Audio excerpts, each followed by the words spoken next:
തൃശൂർ അകമലയിൽ കാടിറങ്ങി കാട്ടാനകൾ കൃഷികൾ നശിപ്പിച്ചു. വന്യജീവി ആക്രമണത്തിൽ ജനപ്രതിനിധികളും വനം വകുപ്പ് ഉദ്യോഗസ്ഥരും പുലർത്തുന്ന നിസ്സംഗത കർഷകരുടെ വലിയ പ്രതിഷേധത്തിന് ഇടയാക്കുന്നു. കഴിഞ്ഞ ദിവസം രാത്രി അകമലയിൽ കൃഷിയിടത്തിലിറങ്ങിയ കാട്ടാനകൾ വ്യാപകമായ കൃഷിനാശമാണ് വരുത്തിയത്. തെങ്ങുകളും 3 വർഷത്തോളം പ്രായമായ റബ്ബർ തൈകളും കൃഷിയിടത്തിന് ചുറ്റുമുള്ള ഫെൻസിംഗ് ലൈനുകളുമാണ് കാട്ടാനക്കൂട്ടം നശിപ്പിച്ചത്.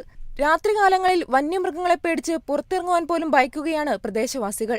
ഓരോ തവണയും കാട്ടാനകൾ ഇറങ്ങുമ്പോൾ വനംവകുപ്പ് ഉദ്യോഗസ്ഥരും ജനപ്രതിനിധികളും സ്ഥലം സന്ദർശിച്ച് ആവശ്യമായ സഹായങ്ങളും വന്യജീവികളെ തുരത്തുന്നതിനുള്ള നടപടികളും വാഗ്ദാനം ചെയ്യുന്നതല്ലാതെ ഒരു നടപടിയും ഉണ്ടാകുന്നില്ലെന്ന് കർഷകർ പറയുന്നു. വാഴാനിന്ന് പട്ടാണിക്കാട് വരെ ഒരു 14 കിലോമീറ്ററോളം സോളാർ ഫെൻസിങ് ഇടാമെന്ന് പറഞ്ഞിട്ട് പേപ്പറിൽ ഒതുങ്ങി കിടക്കുന്നു. ഇതുവരെ പ്രാബല്യത്തിലായിട്ടില്ല.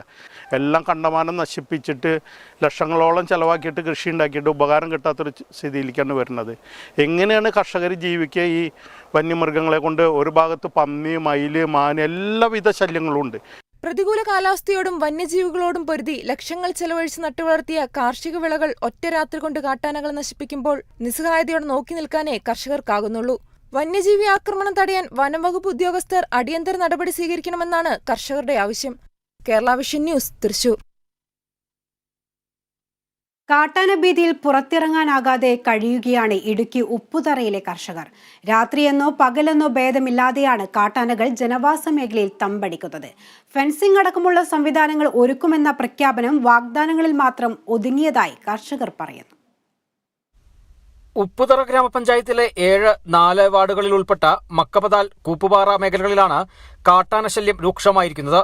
രാത്രിയെന്നോ പകലെന്നോ വ്യത്യാസമില്ലാതെ കാട്ടാനകൾ ജനവാസ മേഖലയിലേക്ക് എത്തുന്നു. ഇതോടെ പകൽ സമയം പോലും ഭീതിയോടെയാണ് ആളുകൾ വീടുകളിൽ കഴിയുന്നത്. കൃഷിയിടങ്ങളിലേക്ക് ഇറങ്ങാനും കർഷകർക്ക് കഴിയുന്നില്ല.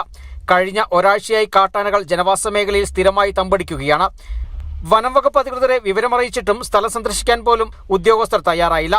ഫെൻസിംഗ് അടക്കമുള്ള സംവിധാനങ്ങൾ ഒരുക്കുമെന്ന പ്രഖ്യാപനം വാഗ്ദാനങ്ങളിൽ മാത്രം ഒതുങ്ങി.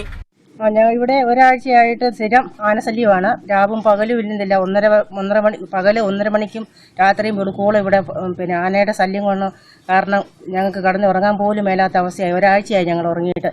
ഞങ്ങൾക്ക് കാപ്പിക്കുരു പോലും പറമ്പിലിറങ്ങി പറിക്കാൻ ഭയമായി. ഇവിടെ ബന്ധപ്പെട്ട ഉദ്യോഗസ്ഥരെ ഒന്നും ഇത് അന്വേഷിക്കാനോ ഒന്നും വരുന്നുമില്ല. അവർ സോളാറിൻ്റെ വേലിക്ക് 3 വർഷത്തോളമായി അത് അനുവദിച്ച് തരാമെന്ന് പറഞ്ഞ് പോയിട്ട്, പക്ഷേ ഇതുവരെ അതിനൊരു തീരുമാനം ഉണ്ടായിട്ടില്ല. ഞങ്ങളുടെ ജീവനും സ്വത്തിനും ഒരു സംരക്ഷണവും ഇല്ല. ഈ മൃഗങ്ങളിൽ നിന്ന് ഞങ്ങളെ രക്ഷിക്കുകയും ചെയ്യണം.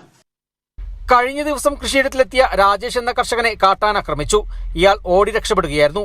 കൃഷിയിടത്തിലിറങ്ങിയ കാട്ടാനകൾ വ്യാപക കൃഷിനാശമാണ് ഉണ്ടാക്കിയത്. തെങ്ങ്, കമുക്, പന, ഏലം, കുരുമുളക്, കാപ്പി തുടങ്ങിയ കൃഷിദേഹണ്ഡങ്ങൾ നശിപ്പിച്ചു. കാക്കത്തോട് വനമേഖലയിൽ നിന്നാണ് കാട്ടാനകൾ എത്തുന്നത്. വന്യമൃഗശല്യത്തിന് അറുതി വരുത്തുവാൻ വനവകുപ്പ് അധികൃതർ ശാശ്വതമായി നടപടികൾ അടിയന്തരമായി സ്വീകരിക്കണമെന്ന ആവശ്യമാണ് ശക്തമാകുന്നത്. Bineesh Antony, Kerala vision news, Idukki.